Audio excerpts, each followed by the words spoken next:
আজকে সুন্দর একটা শাড়ি পরে সুন্দর একটা জায়গায় চলে এসেছি। আর সেই জায়গা কোথায় সেটাই থাকছে আজকের ব্লগে। আসসালামু আলাইকুম, নতুন একটা ভিডিওতে আপনাদের স্বাগতম। আশা করি সবাই অনেক ভালো আছেন। আলহামদুলিল্লাহ আমিও ভালো আছি।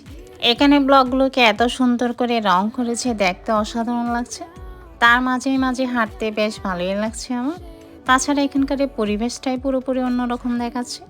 এখানে না আসলে বুঝতেই পারতাম না যে এখনও পুরনো স্মৃতিগুলো কোনো না কোনো জায়গায় এখনও প্রচলন আছে। ভাবছেন আমি কিসের কথা বলছি? অনেক বছর পর এই সাঁকো দেখতে পেলাম, তাও আবার চট্টগ্রাম শহরে।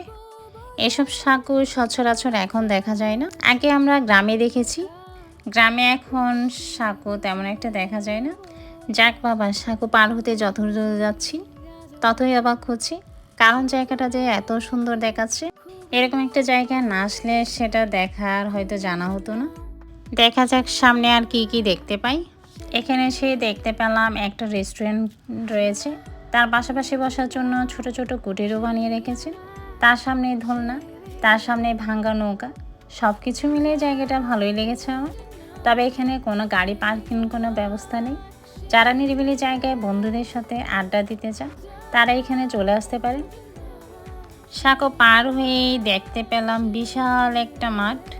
সেই মাঠ দেখেতে আমি আরও বেশি খুশিতে আত্মহারা হয়ে আমি হাঁটাহাঁটি শুরু করছি, এবং সেখানে আকাশটা যে এত সুন্দর দেখাচ্ছিল সেটা হচ্ছে বলার বাইরে। এইসব করতে করতে দেখতে পেলাম তার মাঝখানেই এক জুতো পরে এটার উপর হাঁটতে পারে কিনা একটু চেষ্টা করলাম। তারপরে এত সুন্দর জায়গা দেখে একটু মডেল হওয়ার চেষ্টা করলাম।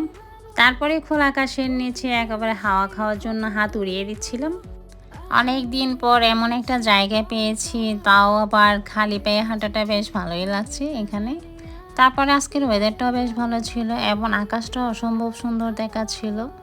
যারা আমার মতো খোলা আকাশের নিচে পাগলামি করতে চান তারা এখানে পাগলামি করার জন্য চলে আসতে পারেন। আসলে এটাকে পাগলামি বলে কিনা জানি না, আমরা মনকে ভালো করার জন্য এবং নিজে ভালো থাকার জন্য অনেক সময় অনেক কিছু করে থাকি। তাছাড়া এরকম সুন্দর সুন্দর জায়গাগুলোতে যেতে পারলে তো আর কোনো কথাই নেই। অনেক তো বকবক করেছি। এটা লোকেশনটা হচ্ছে টার্মিনাল, তবে এখানে কোনো নির্দিষ্ট কোনো আমি ঠিকানা দেখতে পাইনি। এটা পতেঙ্গা সি বিচ এবং গানার্সের মাঝামাঝি করে পড়েছে মেন রাস্তার পাশেই। তো সেখান থেকে আমি বাই বাই বলে চলে। এই পথ যদি না শেষ হয় তবে কেমন হতো তুমি হলো তো। এত সুন্দর রাস্তায় পথের গান গাইতে গাইতে আমি গানার্সের পাশ দিয়ে চলে যাচ্ছি। তবে এখনও সেই সৌভাগ্যটা হয় না গানার্সে যাওয়ার। যদি কখনো গানার্সে যাই আপনাদের সাথে ভিডিওটা শেয়ার করব। তার আগে আমি একটা কথাই বলবো, আমার ভিডিওটি যদি ভালো লেগে থাকে আমার ইউটিউব চ্যানেলটি সাবস্ক্রাইব করে দিবেন এবং ফেসবুক পেজটি ফলো করে দিবেন, আর বেশি বেশি করে লাইক কমেন্ট শেয়ার করে দিবেন। আজকের ভিডিওটা এই পর্যন্ত, দেখা হবে নতুন কোনো ভিডিওতে। আল্লাহ হাফেজ।